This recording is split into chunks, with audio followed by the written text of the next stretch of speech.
So, good evening, everybody.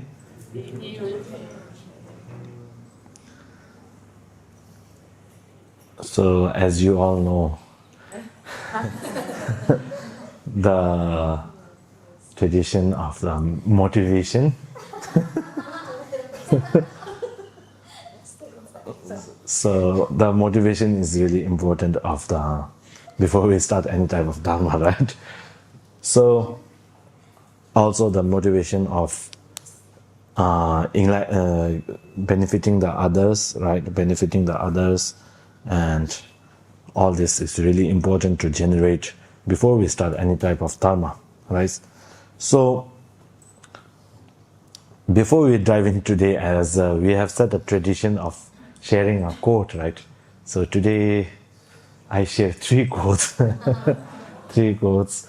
Then we go on what we are going to cover, right? So the first quote is from the Sutra on the Application of Mindfulness. So here, what it said is, the single basis of mental afflictions is laziness, for it is present in all afflictions. Where there is laziness, there is no dharma there, right? So that's one thing. I would let you ponder upon this for 1-2 seconds. So here, of course, it's saying it's simple, right? If there is laziness, there is no dharma. So now we go on to the second quote. The second quote is from Shantideva in his Guide to a Bodhisattva's Way of Life, chapter 7. So, because of attachment to pleasurable state of idleness, because of craving for sleep, and because of having no disillusion with the misery of cyclic existence, laziness grows very strong, right? So both of them are talking about something here, which is, of course, laziness. So here Shantideva is also talking about how the laziness arises also, right? So that's the second. So now the third. From Chandrakirti, a great Tibetan Buddhist master, and his entering the middle way, right? Sorry, not a Tibetan Buddhist master. I am mistaken. Nalanda master, right? Okay. I was mistaken with the Jetsongava. So, first with the thought of I am, they cling to a self. Then with the thought of mind, they become attached to things, like buckets on a water wheel. They turn without control. I bow to the compassion that cares for such suffering beings, right? So what he's here, when he's praising the compassion for all beings and the specific 3 types of compassions that are there, here he is praising when the compassion is focused on the beings that are clinging to a self, right? So these 3 quotes. So here, what we are going to cover, we just heard, we heard 3 ancient Buddhist masters, Buddhist teachers, the Buddha himself, describing something very specific about human suffering, right? And of course, you all are not lazy. You came here after a work day, which itself is a countering laziness. Okay, so am I saying that? Okay. So, if you recognize yourself in any of these passages, right, of course we will, right? We will. I saw myself in some of these passages. Like one of the passages feels like attacking me. So, but we need to keep in mind that here the teachers are not shaming us. They are diagnosing a problem of our suffering, right? So, as Shantideva had said, And Buddha also said that there is no dharma where there is laziness. But Shantideva here says laziness feeds on three things. One is comfort addiction, right? We are so attached to our sense of comfort. Maybe let's do later, right? Like we are attached to that comfort zone. And sleep craving, right? Sleep as in the sense that numbing our whatever problems that we may have to face when we are doing something, and forgetting that the life is too short to just lie down, right, and just watch something. So then that also says that our motivation falls asleep too here. That's how our laziness grows strong, and we train our laziness mindset. And Chandrakirti here says the engine of samsara, the root engine. He's pointing to one of the root engines of samsara, right? The main mechanical engine of samsara. The story, the I story, mind story, my status, my feed, and my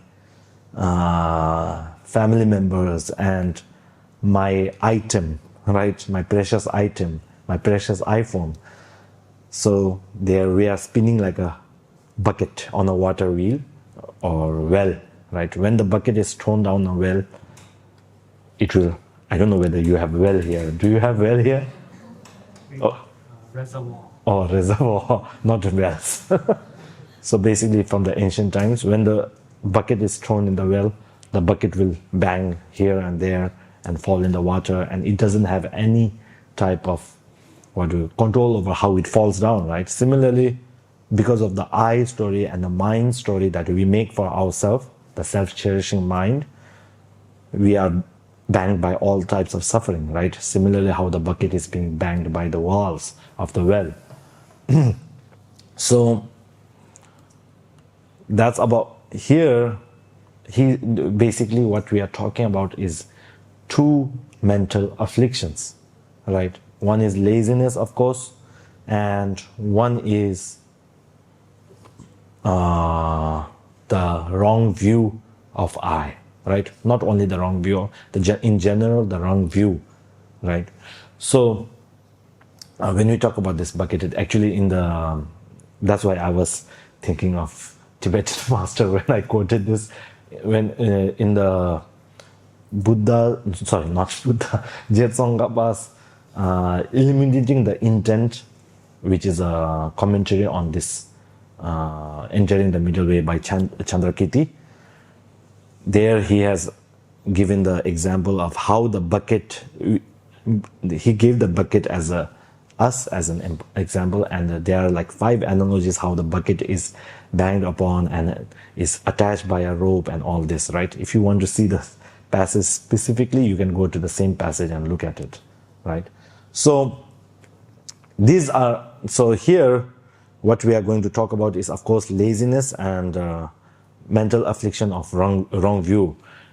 Previously we have covered some mental afflictions, right? So we have covered 4 root afflictions of the mental afflictions and the 6 secondary mental afflictions. The root afflictions that we had covered previously is anger, afflictive doubt, attachment, and pride. So basically we are left with 2 root afflictions, ignorance and wrong afflicted view, right? And the secondary afflictions of jealousy, distraction, excitement, and all this we have covered.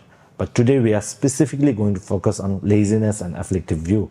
Laziness, because in the previous session we have talked about non-introspection and self-satisfaction. These are like in a way of obscuration or obstacle for attaining the concentrating mind, right? Or the one for the virtue kind of mind. So we call this mental affliction or pneumo because they are not demons from the outside. They are patterns of the mind that we have been so used to and we have been so trained to that we barely notice them. Even if it comes, it's just come and go because we don't have the strength of introspection and all this. So similarly, like Does fish know that they are in the water? For 2 seconds. Maybe they may know, right? But once they are in the water for so long, they probably don't know that they are in the water until we take them out of the water, right? Similarly, we don't actually notice that we are breathing, but we are doing it naturally, right? Until we bring a focus to our breathing and heart breathing. Heart is always breathing, but we don't notice it, right? Similarly to these mental afflictions, it's always generating in our minds, but we don't really notice them. It's become so familiar with us, right? So it's become like a habit. Of course, you may have seen some unnoticeable habits of yourself where you just do something out of, even though you are not thinking of doing some things, right? So we follow the same framework that we have been following for the rest of the previous classes. Identify or define, recognizing the causes, then at the end, antidote, right? We try to do the same thing. We try to use the same framework. So the first one is laziness, right? So what exactly is laziness?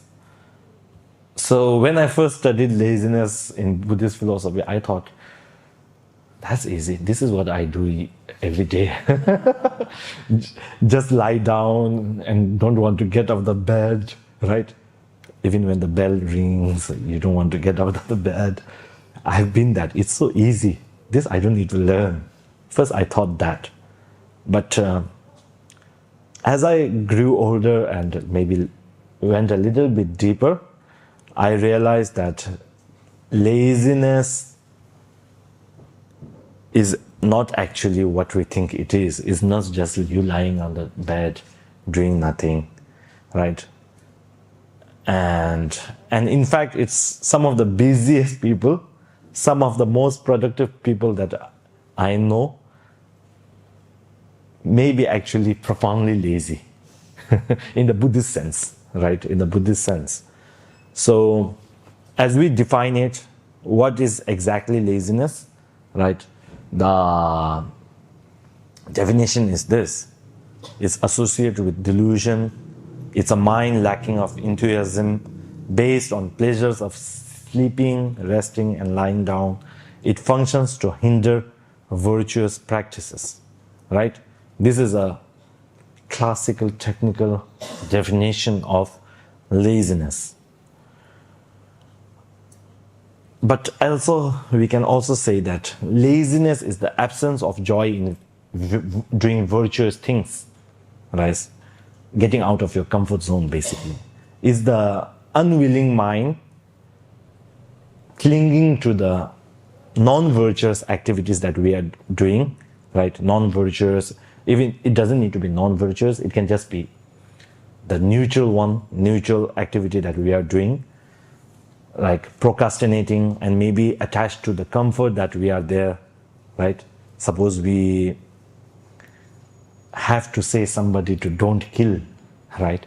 But we are so stuck in our own comfort zone of asking that person not to kill. That if I talk with that person, right? If I talk with that person and we are attached to the comfort zone, and if we don't, sorry, I'm getting lost here. If we talk to the person, we may have to face a reaction of that person, and we may have to deal with a non-comfortable state, right? So that's what laziness is in a way, right? So it's not about activity level here. When we are talking about laziness here, it's not about the activity level. You can be really active, but still in the Buddhist sense, you can be lazy, right? So maybe you can be working. How many hours of work do you usually work? Only 2? 9 to 5. 9 to 5. 8 hours in a week? Oh, in a day. So week will be? 42, 40. Okay, let's just get a number, right? 50 let's just the maximum number, 80 hours a day. Let's do the double the time. 80 hours a week, sorry, 80 hours a week. Let's just do the, Not possible. not possible. Maybe about 40. Oh, let's go to the extreme. Let's just do the extreme. You can be working the 80 hours a week and still be lazy in the Buddhist sense, right? So, but here then we need to define what lazy being means, right? Because the general concept we have of being lazy is just lying down, doing nothing, scrolling Instagram feed, right? Scrolling Instagram, just watching nothing. But the question here we must ask, are we doing this because it genuinely connects with our values? Or we are just doing them because we are afraid, or we are afraid of the discomfort that doing the other thing may cause you? Or just because we are trapped in a habit, right? So we need to define laziness like that. So when we ask this, if we are doing the things because they are not genuinely connected with our values, which is doing virtues and having ethics and everything, then you are being lazy, right? Or if you are just lying down on the bed, watching an Instagram reel, just doom scrolling, right? Just doom scrolling and with no intent in what to do, right? Suppose you can be scrolling, but you have an intent to look at good Buddhist memes, for example. Good Buddhist memes or good Buddhist teachings on Instagram, for example. But if it's the other way around, just scrolling for the habit, it's just out of habit that you are just scrolling, then you are being lazy in that sense, right? So in Tibetan laziness, lelo, we just use the name lelo. So here we have three phases of laziness, right? The three types are lazy of indolence, right? So basically having no wish to engage in any virtuous deeds and allowing the time to slip away, right? Basically procrastination of doing good things. It's hard to, after the work week, I'm sure this will connect with you. After the work week, right? After doing work in the Wednesday, coming here may feel like, should I go, should I not go type, right? It may feel like that. It may. I don't know, but I don't know whether you feel like that. I'm sure you don't feel like that, but it may feel like that, right? So, but this is a way of laziness of indolence, right? Where we are feeling lazy to do a virtuous deed, even though we may not be tired, but we procrastinate, right? Oh, I have been working 9 to 5. Now let me just rest, right? Even though we may not be mentally or physically tired. Here, laziness doesn't mean that you don't need to rest. You need to be active 24 hours, right? It doesn't mean that.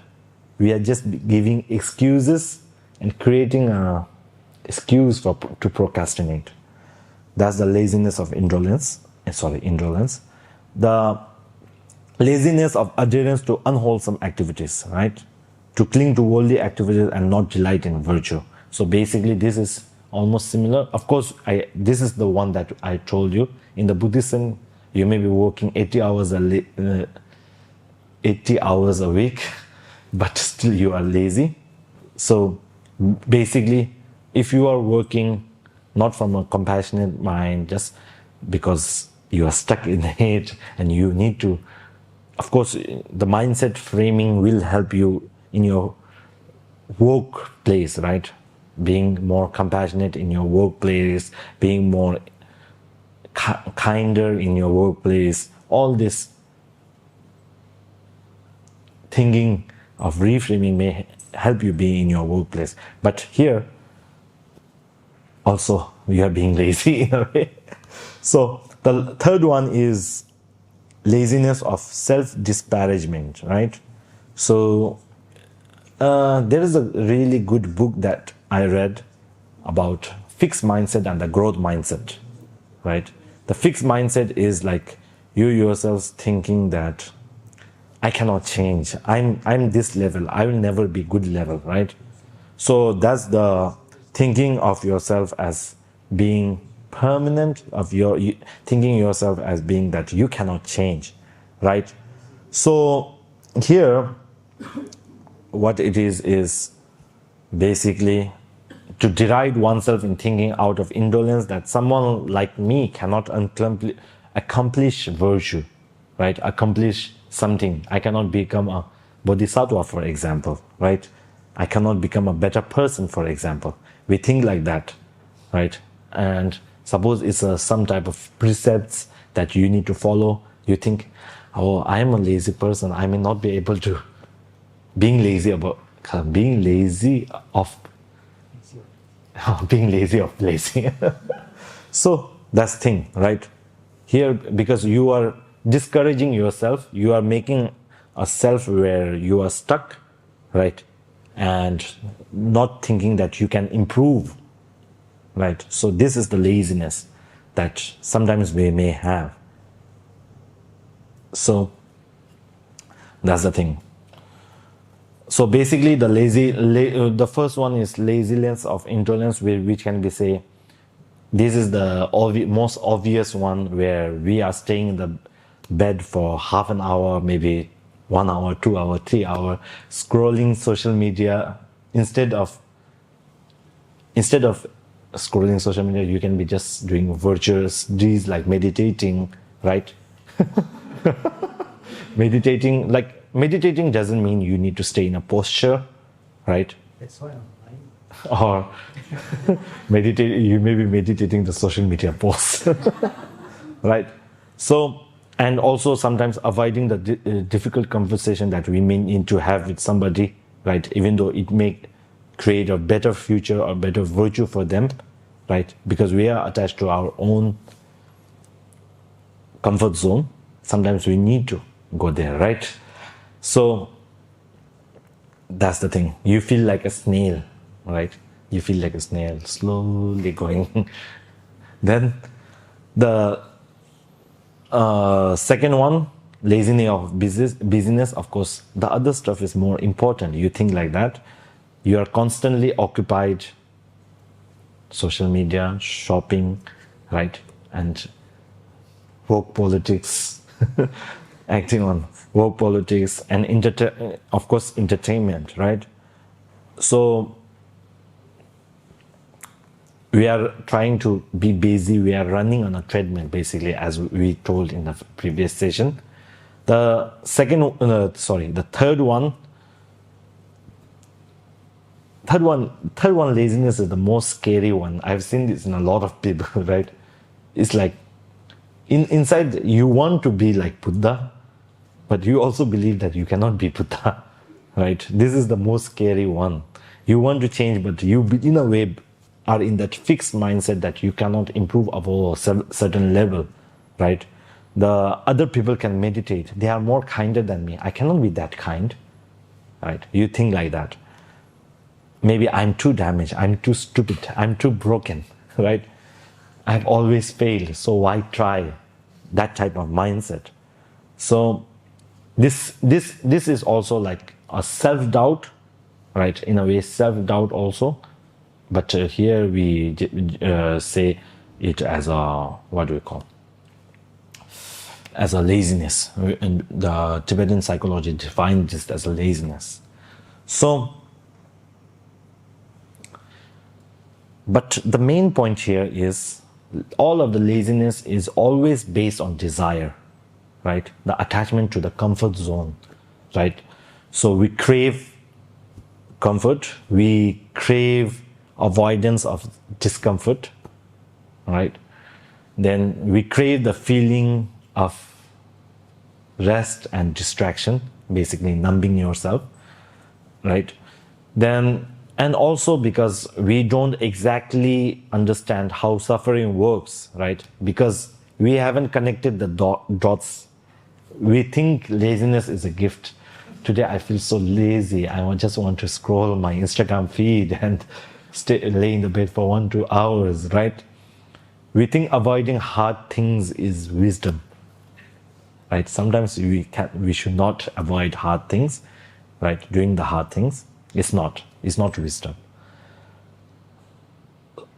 So laziness itself is not a moral failure in the sense, but it's type of you collapsing into the moral failure, right? So as we have already identified what laziness is and the types of laziness that are there, but basically, simply put, it's you not being enthusiastic about doing the virtuous deed, right? And procrastinating it, basically. So what causes the laziness? Laziness, of course, the first cause is the attachment to the taste of comfort, as said in Shantideva's text, right? Taste of comfort. So here it's Shantideva quote, it's written like, because of the attachment to the pleasurable taste of idleness, right? Because to the attachment to the pleasure state of idleness, being idle is really good, right? Just doing nothing is really peaceful, just so nice. There's something relaxing about it, right? So because attachment to rest does feel good, doesn't it? If you just rest, I don't know about some people, but generally rest does feel good. It's the relaxed. Then sleep also, right? Sleep feels really happy. Sleep is like shock. Shock. Okay. Sleep is pleasant, right? Then also, like when we are lazy, we try to distract ourselves. Then distraction is also like, whenever we are feeling uncomfortable, distraction does let us just distract ourselves from the stress or discomfort that's there. The feeling is not wrong, right? We do feel that. But what we are wrong about is the cost that we are costing ourselves, right? It's almost like junk food like burger or what's the other junk food that's there? Burger, French fries, right? Potato chips, yeah, fried things basically. We all know that these are not good for our health, but when we eat it, it's tasty, right? It's tasty and it's real, right?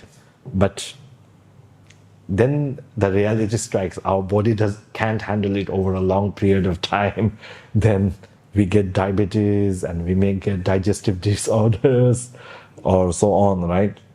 So here what we are doing is we are stuck on the first part where we just realize the taste, right?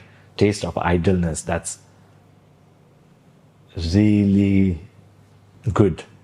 The second part we are not thinking about, the cost, right? So laziness works in the same way. We taste the immediate relief of not trying, right? Not trying, just relaxing. What's that God called? The God of there's that one God that just does nothing and just relaxes. Not God. There's a one realm, in whichever that realm they are born. It's just I am born, I'm dead. Only these two. I don't exactly remember the name. God from the formless. Yeah, in a way form. There is form, but that realm does only have the I'm born, I'm dead, right? Only these two. Between is just the relax. So it does feel relaxing. So we don't realize the deeper consequence, the slow atrophy of our own potential, right? We as a human, having the precious human life, have a lot of potential in each and every one of us. Basically, we are wasting that potential to attain enlightenment, to do better, to help the community, right? To help the less privileged persons. If you are born in a less privilege where you are starving and all, they don't have the opportunity to think like this, but we have that opportunity. That's the cost, right? So one is, of course, attachment to the comfort, right? The second cause is basically craving for sleep. Craving for sleep or numbing. We can translate that quote as a sleep. It's just like sleep, because during sleep all of your stress is gone, right? All of your stress is gone. You don't dream. Sometimes, even though you may dream of your boss scolding you in your dream, but it's generally numb, right? When we sleep, we don't feel anything. That's why people also get into drugs and everything, right? It basically acts as a numbing agent. So when Shantideva is saying to sleep, he's talking in a general sense, more broader than the sleep, right? Literal sleep. So it includes any type of mental numbness that's where there. Maybe we are doom scrolling at night, and is there the term called binge watching? Is it correct? It's something that you just do it, right? So sometimes when we are stressed, we may just binge watch shows. We may just to deal with the emotion. We may just disassociate with the emotion and just try to numb ourselves to the discomfort that's there, right? So we lose ourselves in the fantasy of the movies or all this, right? So in a way, modern technology is there to help us numb all of this discomfortness that's there. Why? Because being present, being with the discomfort, being with the feeling of uncomfortableness, discomfortableness, we have to deal with a lot of emotions that are not really pleasurable, right? We have to deal with grief, we have to deal with anxiety, we have to deal with difficult situations, we have to deal with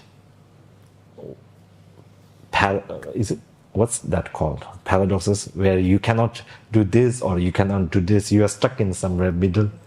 Limbo. Or you are stuck in a limbo. We have to deal with this type of situations, right? This is then we also have a vague sense of meaningless life, right? Is my life meaningful, right? So we numb ourselves to that feeling that, okay, I'm lost in the fantasy, right? So that's the second cause of being attracted to the numbness, numbing your own feelings, right? So attached to sleep in the Shantideva case. Then third one is, of course, having no dissolution of the misery of cyclic existence. This is basically renouncing, not having this is the deepest one that Shantideva has said, right? Shantideva here is saying that we are lazy because we don't really see that we are suffering, right? In the Buddhist sense, or more accurately, we see in a sense that we see it dimly, we see it slightly that we are suffering, then we look away, right? We look away to numb it, right? So, of course, we see the change of the suffering and the change of suffering, but we don't see the actual suffering, right? So if we really truly understood the suffering, not intellectual, not through our intellect, or not intellectual, but really understood from our deep bottom of our hearts, right? Then what we are doing is creating more suffering for us in the future, then we won't be doing them, right? Suppose if we really understand from the deep down that doom scrolling may be causing my brain to lose its focus or create us suffering for loneliness or meaningless of life, right? It creates that, right? It causes that. There's no denying that. Then we would not really go towards that, right? Instead, we would have an intentful doom scrolling, whatever that means. Okay, so sometimes it's also like a chronic pain that we have learned to ignore, right? If we have a chronic pain, we just learn to ignore it. Suppose this hand is always paining, we learn to ignore the pain Unless suddenly we try to focus on that pain, then suddenly the pain comes, right? So that's what we do with the cyclic existence of samsara. We have gotten so good at ignoring it that we sometimes mistake the numbness for peace, right? Numbing ourselves for peace. So basically what is written here, the causes for laziness to arise, right? So this is what happens when we are attached to comfort, afraid of pain, and blind to the consequences of our habits or whatever we are doing in our life, right? So that's the thing. So what are the methods? Of course, if you read the chapter 7, and I just give you a brief quote, right? If you read the chapter 7, there is a lot of different types of way to the antidote, right? But the beautiful part also is this all type of mental afflictions have antidotes that we can use to change ourselves or the pattern that we are in, right? So in Tibetan we can say it as, oh sorry, not Tibetan, in English we can say it as joyous perseverance or diligence, right? Joyous perseverance or diligence. In Tibetan we usually call it Tsundru, right? So here it doesn't mean when we are doing the effortful, or sometimes we call it effort also, right?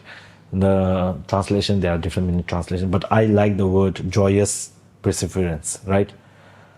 It means joyful engagement with what matters, right? So we are taking genuine pleasure in what really matters, the helping of others, right? Helping of others, improving yourself mentally, creating yourself as a mentally strong person, improving yourself, right? And more compassionate, kind one, improving with. These are the things that genuinely matter, right? Okay. It's not because you are forced to be kind or compassionate. It's because, in a way, some part of our inner self recognizes that being compassionate, being kind to others, right? Being helpful to others and improving yourself. I'm not saying from the egoistic part, but improving yourself from a spiritual part. We know from inside our heart that this is worth doing, right? There is that inclination towards, like, I want to be better. I want to, in not with the ego part, but we still have that feeling that I want to be kinder. I want to be more compassionate. I want to be able to help this person, right? But it's just that we don't cultivate it, right? We don't cultivate it. We cultivate the others to destroy it. The Tibetan masters describe it like having an armor-like diligence, like Kochi Tsundru, right? A strength that protects you from being compliant or being in despair of just scrolling, right? So in the 7th chapter, first verse itself, Shantideva has said something, without wind, nothing moves, right? The first verse, I think, is something like, having patience, I should develop enthusiasm, for awakening will dwell only in who exert themselves, right? Just as there is no movement without wind. So this is the thing. There is no movement without the wind, right? So if you want to become a better person, you need to exert yourself, right? You need to have that joyous enthusiasm self generated so that you can become the better version of yourself. Without wind, nothing moves. Without joyous perseverance, you won't become a better person. You won't attain enlightenment, right? So here, diligence is that wind, right? Diligence of joyous perseverance is that wind. It's the energies, the force that makes it possible. So one of the antidotes, of course, is that, right? diligence. So,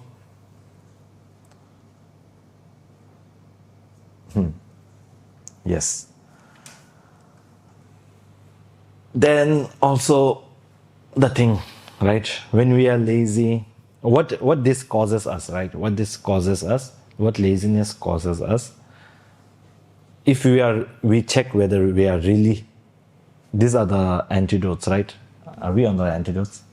Yes, we did the antidotes. So what the laziness costs us also is our sleep also, in a way, right? How does laziness cause us sleep? How is this possible? You may think, but suppose we went to work till 12 o'clock. I don't know how Singaporeans work. Do you work till 12 o'clock?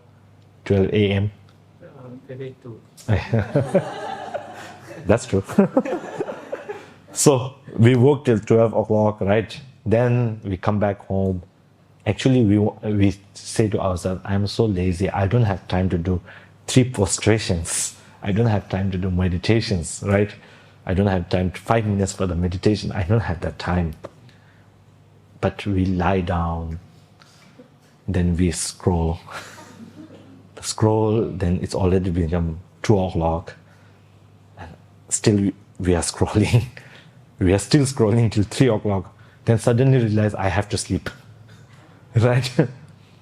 So I should sleep. Then we come to the realization, but we have already told the lie to ourselves that I don't have time for 5 minutes to just meditate on ourselves. Right? We have already told that lie to ourselves, where it's laziness acting upon there. So that's what Buddha was saying in the first verse. Where there is laziness, there is no dharma. Right? So it's really, we lie to ourselves a lot. Laziness is a way to lie to ourselves, right? So that's the thing. If you are really tired and you really didn't have time, you wouldn't have really scrolled. You may have just slept, right? So that's what I'm saying here. Laziness comes in many forms. It's not basically in the classical, in the modern terms, when we say laziness, we just associate it with doing nothing, right? But it's actually not doing nothing, but it's not having that enthusiasm towards doing some good deeds. So, of course, reflecting on the impermanence of our life, right? Impermanence of our life, impermanence of the time that we have, also help us think about whether to waste it on such trivial things, right? So when you really understand impermanence, laziness becomes like unappealing, right? Because you see, we have limited time, right? And do I want to spend it watching doom scrolling without any meaning? After 1 hour, I ask you, what in the 1 hour, how many reels you have? Maybe 100, 200 reels? But out of that, how many do you remember? Maybe 1, right? Maybe 2. We don't even know what we have watched. So, do you want to spend time doing that?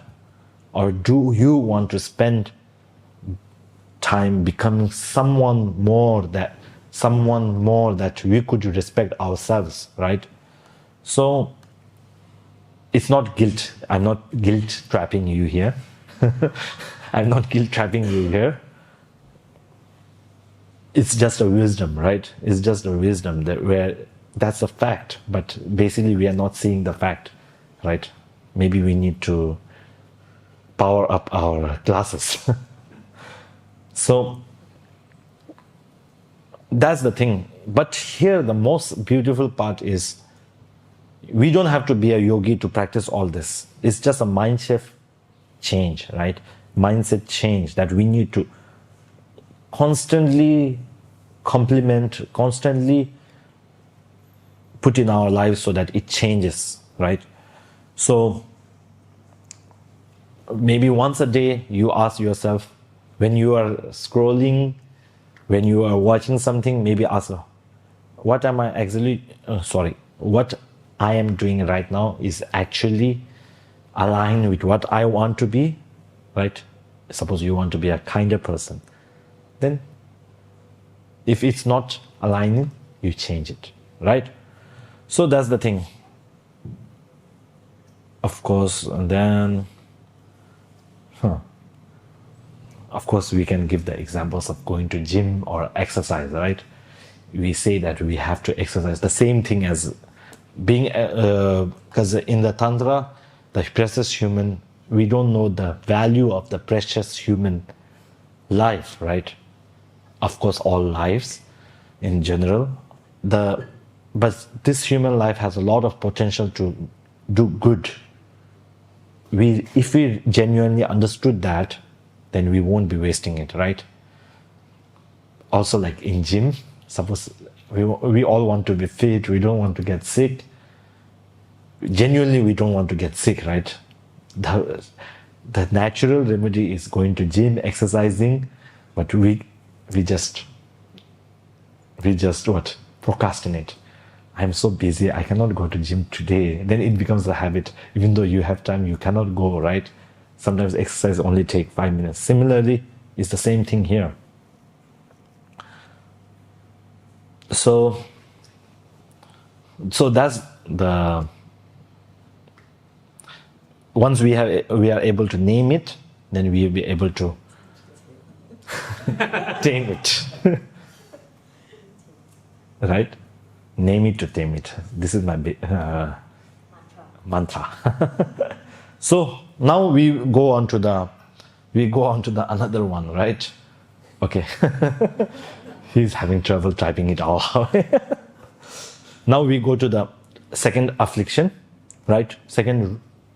This laziness I talked about because it's related to the previous ones, the distraction, non-introspection, and all of this, right? All of this are like, in a way, obstacle to do good, obstacle to do virtuous things.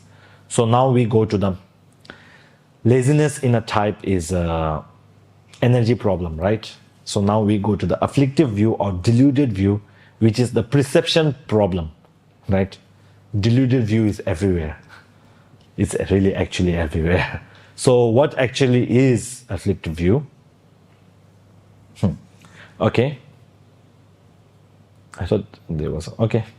So afflictive view actually here, it has 5,000, there are 5 different subsets of afflictive view.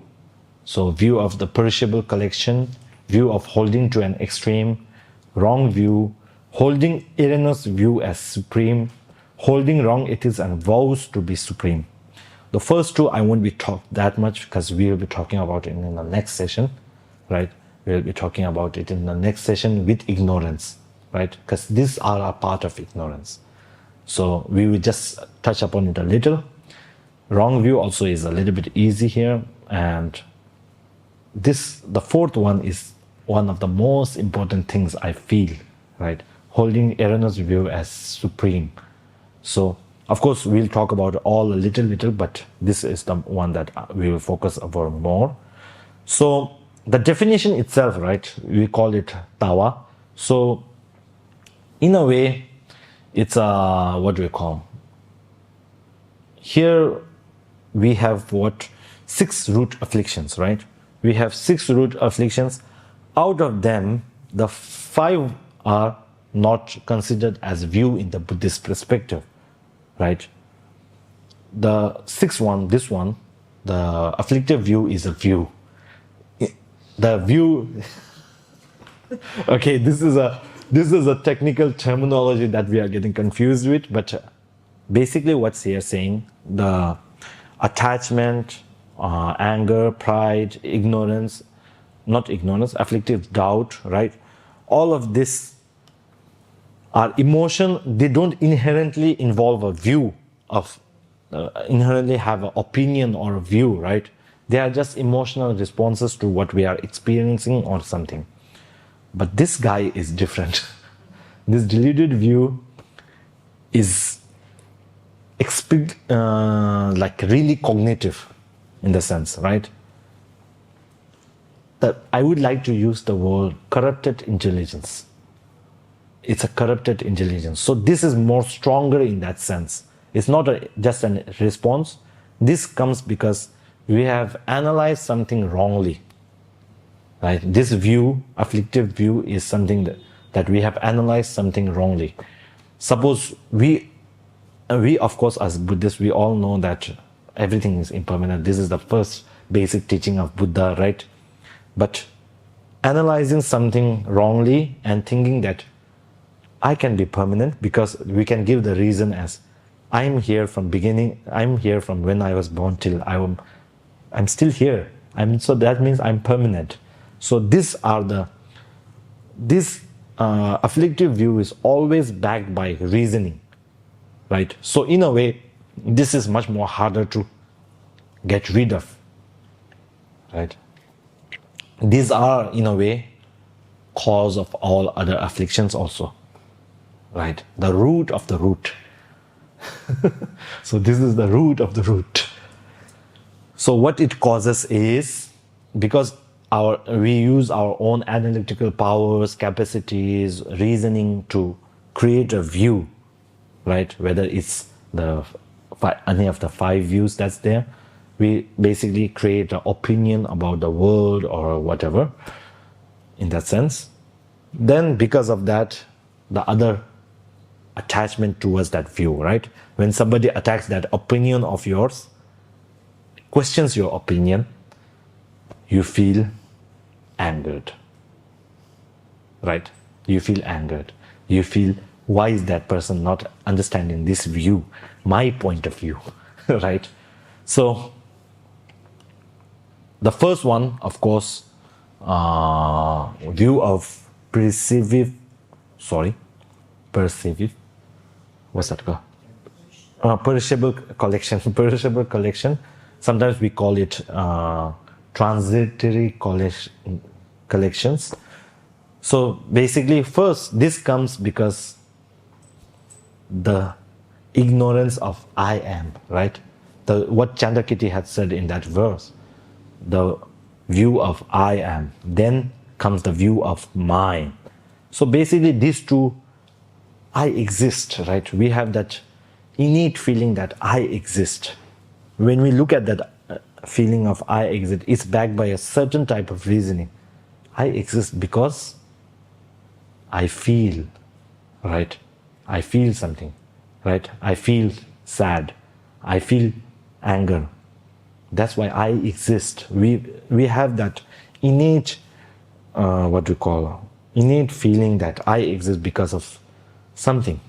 It doesn't explicitly depend on reasoning, but there's that feeling of I. Then we look at other phenomena and aggregates of ourselves, then we think this is mine, right?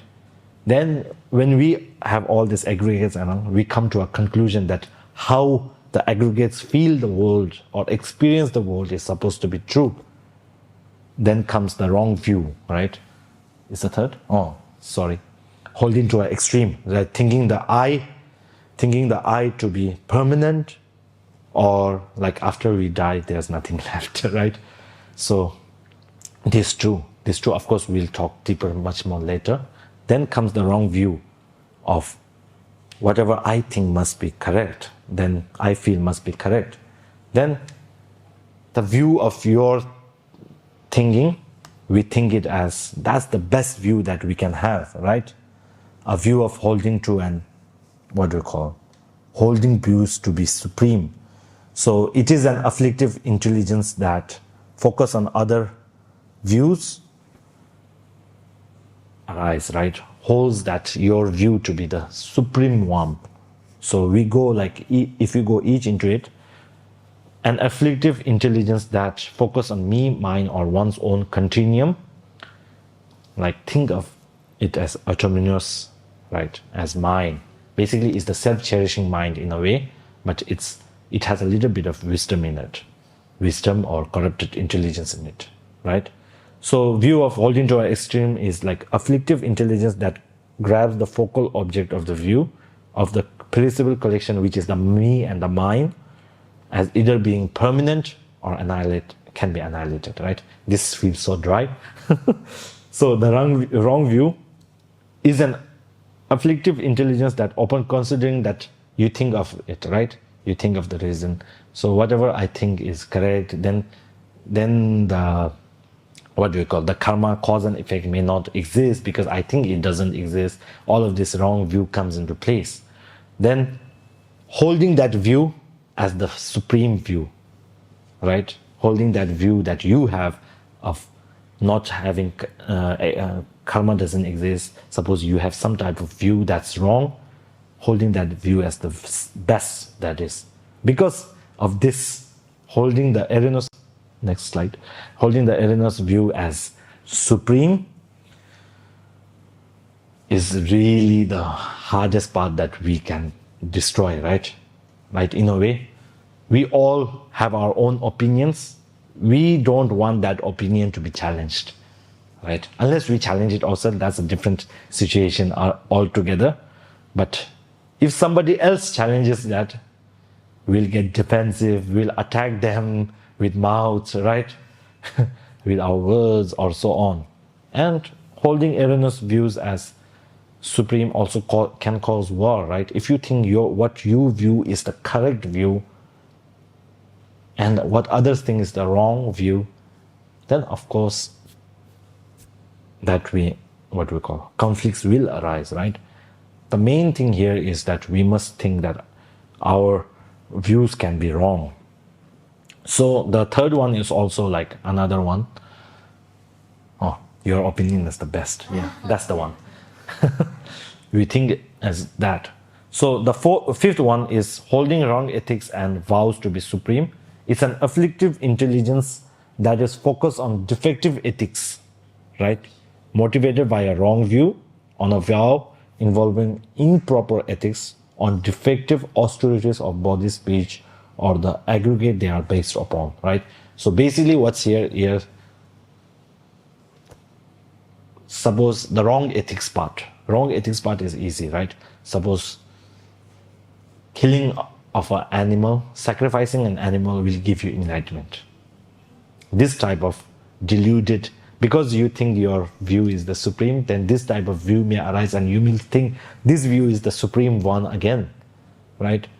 So also like a vow involving other, like suppose if it's for the benefit, we did the nyone, right? But previously there used to be something like another, nyone is a part of like not eating at the night and so on, right? But there used to be a part of this practice called where it's considered for you to gain power over somebody else, you do this thing, right?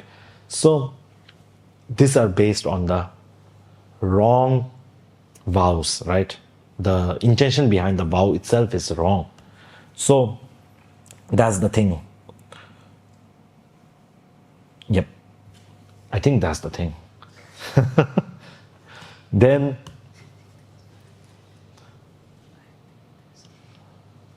so of course all of this, which one do you find the most affects you of these views, 5 views? I feel the 4th view is the hardest for me, right? For you, which do you think? So what I want you to know here, this afflicted view is a corrupted intelligence, right?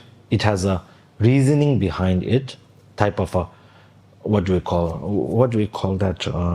It's called discriminative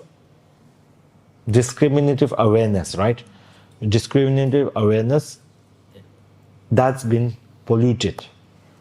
We cannot discriminate whether it's right or wrong. We are using wrong type of analysis and reasoning to create this type of views, right? So this is basically deluded view. The main important thing here is deluded view is not the same as having false beliefs.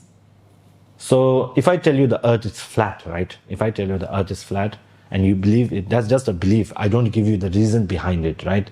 You just believe it. So, but if you think earth is flat because I see something, we give a deluded reasoning behind it, then it has a more strength towards it, right? It's more power towards it. So that's the thing. Okay, so I think we are not here. So what does afflicted view arise from, right? Of course, that's the root of the root. So it usually arises from the feeling of I, self-cherishing mind. So in the modern society, how does it arise, right? Let's give a short example. I'm sure all of you have Facebook or Instagram or social media or something, right? Some social media. You just start posting things at the beginning, right? You just start to post things.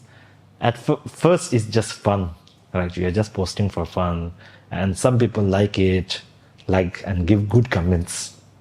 Then suddenly, you start noticing how many likes did this post get, how many likes did that post get, right? Then you start to compare it to the last one, and your own image in that Instagram becomes you, right? So your mind starts to doing something subtle, right? Then you are not just posting a photo, you are creating an Instagram self, right? Which you think is you. If somebody attacks that self, somebody is attacking you, which is actually not true here, right? This itself is in a way wrong view, or what do we call? Afflictive view, deluded view. So what reasoning is here? We cannot, at the subtle level, we cannot separate between the Instagram self and your own self, right? We become so deluded that if somebody writes a bad comment, it's just a comment, right? It's just an online thing. Then we actually start to believe that the curated self, that photo you have put there, is actually yourself, right? And your worth or your value, or that becomes tied to how much the post performs, right? If we get fewer likes, I'm less worthy. If you get this life, if people comment positively, I'm more worthy and more famous. We may try ourselves like that, right? So what's happening here is the deluded view that we have, one of the deluded views that's already there, right? So what we have done is we are grasped at a solid, independent, unchanging self, right? That can be measured, compared, and of course from that everything else follows: attachment, anger, anxiety of how the post is doing, right? And isolation, right? Here the connection, of course, is like curated in the self. The deepest deluded view here, we have forgotten that our self is not just a self, something to be curated, right? The self itself is a dynamic process, changing process, and it's impermanent. It is dependent on a lot of things. We have fundamentally forgot that, and we have attached our own image to the Instagram image. So, hope that resonates with any of you. So, in a way, a lot of people are, what do you call, caught in this trap, right? So, then that's the thing. Of course, it creates, when the deluded view of I is so that I'm impermanent, I'm the best, my view is the best, comes, then you become the center of the world, right? Which is not true also. Your individualism comes in. Only your opinions matter, nobody else's matters. right? But that's not the reality of the world.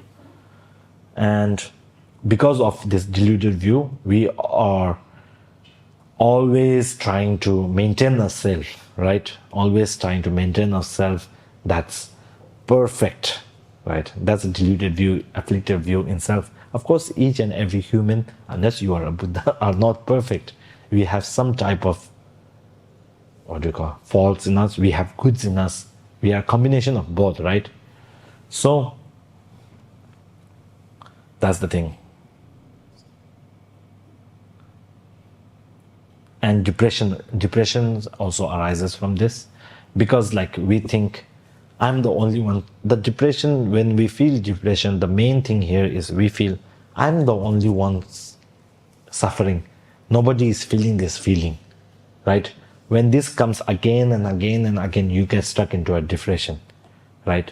You get stuck into a like, I'm the only one suffering this. But whereas if we expand our mind a bit and feel all of the human beings, whoever here has experienced this in a while, our mind becomes more relaxed. When the depression strikes, it's more focused on the self, right? Only I am feeling this suffering. Why must only me feel this suffering? Whereas if you realize that someone sitting next to you may be feeling the same feeling, you find a depression friend, right? Of course, depression is not something that should be taken lightly, right? It's something that parents should be aware of in their child, or child must be aware of their parents, right? It's not something that should be taken lightly, but the mindset shift should be there, right? So that's the thing. The antidote for here is basically the hardest antidote there is. It's wisdom. It's analytical wisdom, right? It's not the methodical practice that's beneficial to decrease all of this. Suppose somebody thinks something is permanent, how do you change that perception, right? To analytical means, we see that how it changes from a structural view over time, right? Impermanence means it changes as soon as it's been created, right? So having all of this analytical practice, not the methodical practice, and depending arising, right? Depending arising, practicing, thinking of the depending arising as all of the things are dependent on one and another. So how can it inherently be there, right?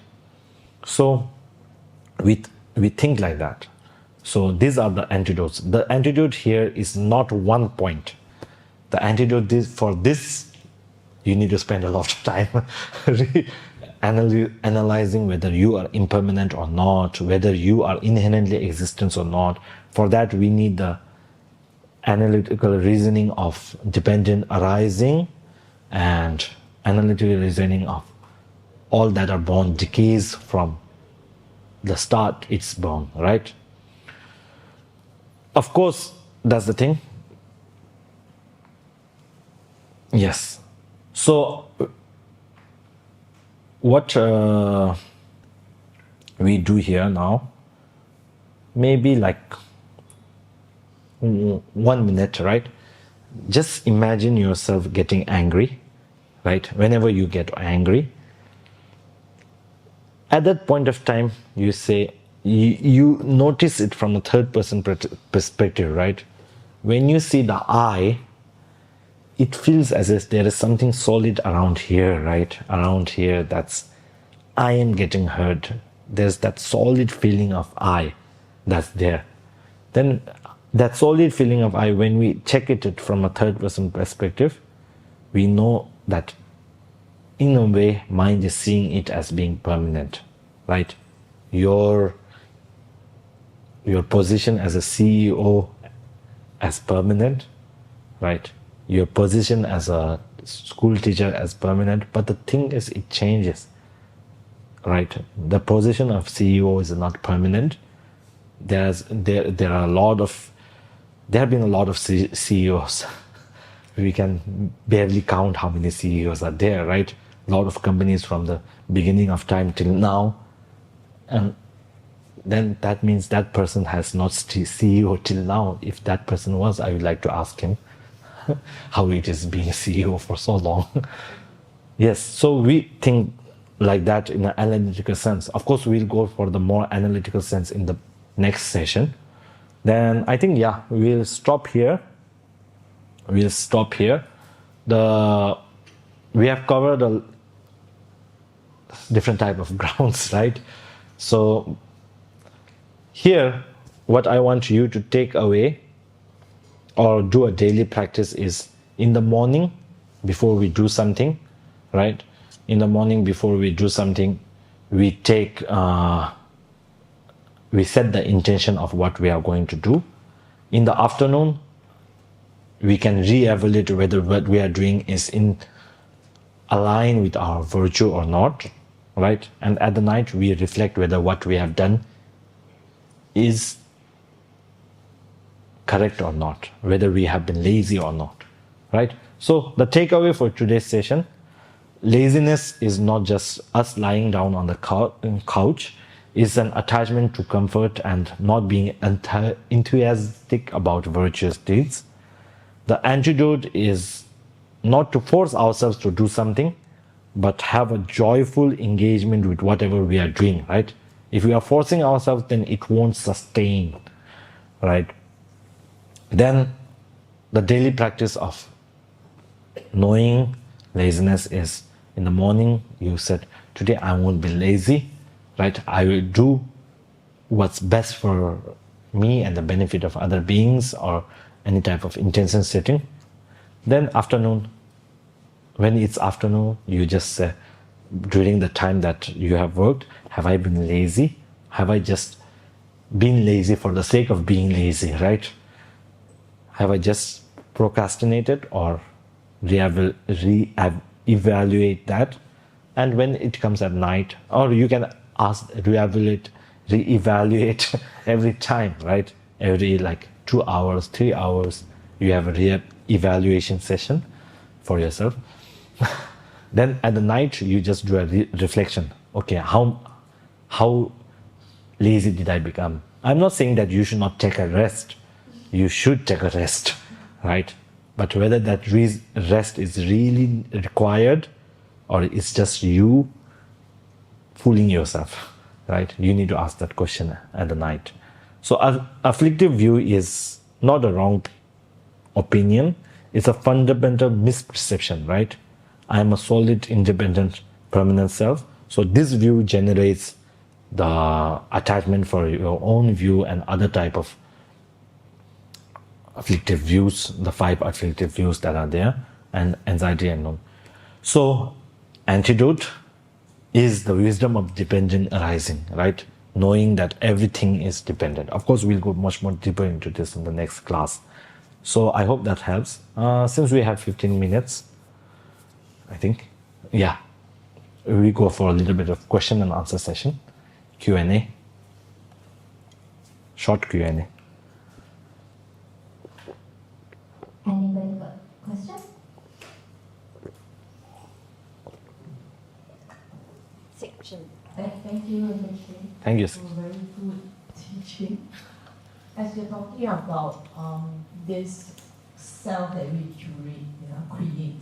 So when my boss scold me, right, for making a particular mistake, and I get angry, so that is actually my life. I think that's my what I feel that this self, this perfect self, is being challenged. Is that also part of this afflictive View. Yeah. Yeah, in a way, whenever we get angry, right? Whenever we get angry because that person, sometimes it may be that person may be wrong, right? There is that possibility also, but in a way, it may be that for us, somebody is saying something against us, something that... Whether it's right or wrong, whether, just feel that no, yes, you are attacking. Yes, you are attacking that view of yourself, right? View of yourself being the I did good, right? I did the perfect thing. I did the best possible job I could ever have. You have that afflictive view of thinking your view as being the best view, whatever you've done as being the best. Then if your boss attacks us, of course, from there, anger arises, right?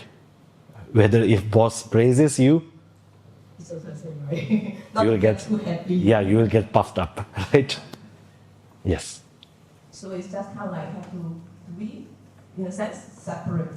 Yeah, we should The separate. act is an act, or that opinion is their opinion. Yeah, their opinion is their opinion, but we must also consider the fact whether it's backed by reason, right? Sound reason. Reason, there can be the non-sound reason or false reasoning or like deluded reasoning that's there also, whether it's backed by the sound reasoning. But of course, this itself is in a way hard task itself, right? Whether their reasoning is correct or not, right? Sometimes we don't know. Yes. Any more? Oh, okay, something. Namaste, Rinpoche. I like just now the gem that you gave about the curated self. Yes. But even for, at least for me as an adult, it's very deep. It takes a lot of reflection. Now, I work with teenagers and fights over Facebook and social media posts are very, very increasing. They can get very, very violent. But how would I explain to them that this is not an attack on yourself, it's an attack on your curated self? Okay. So, in a way, sometimes it may be an attack on you, right? Sometimes it may be an attack on you, but from here, what's fundamentally wrong is the algorithm itself, right? Where it promotes a lot of negativity instead of positivity, right? So whenever somebody knows that, just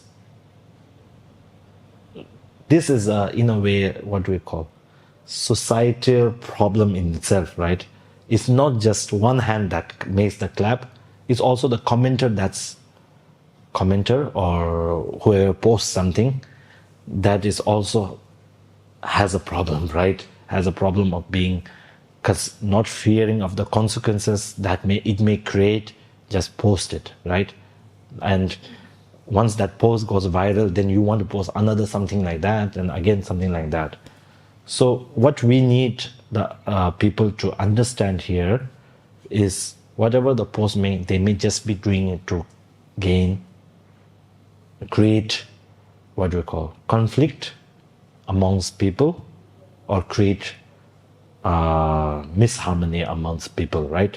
Of course, there are posts that are specifically for that. From a personal view, what you can say to them is, you teach them about, you not teach them, you make them understand to be comfortable with themselves, right? Comfortable with their, not the Instagram self, but with themselves. Then create a mindset that's strong enough that they don't get stuck in that, right? Of course, this takes a lot of time, because now what I have seen is from the time the child has been born till he's like 18 to adolescence level, they are already exposed to screens. So it's really hard to change, but we need to change it gradually, right? Gradually making them feel comfortable and exposing them to this concept of being comfortable in your own skin, right? Being comfortable in whatever you do, not attacking you, you as in a person is not just one thing that's always good. You have that bad side to you, or bad, afflictive emotions that arise out of you. You also have the good side, right? So that doesn't mean you are entirely bad or entirely good. There's a line. So teaching them this type of things, and of course the gratitude, right? Gratitude that I'm not in this conflict and all this, right? And dependent arising, of course, right? You are arising from your parents and all of these community members. But this is a, what do you call, process-wise, step-wise, and will take a lot of time. It's not just thrown out of something. If thrown is working, you just take it out, right? This takes a slow process of thinking of you. You change from being a child to a son. Sorry, how does that work? From being a son to a student, now to a teacher. So you teach them a process, right? Yeah. So I hope that helps. Yes. Anybody else? So if not, we can stop here. Anybody else? Okay. So I think we stop here. Yeah. Since it's Wednesday, weekday, right? Okay. Bazo jingye sabe gewa de tendang zhawa gongwa kangtenang cheba ye zeng lo san chapa yi jembe nyembo rendo se ye shuo jambe bao chedara chenbao dang gongzhuo sambo tenyang techen teda gongje jiso dalo che gewa deda tamche rado ngo tesum chebe jawa tamche ngawa kangwa chodo ngabare dage ge zawa de Sampo Jeje Rado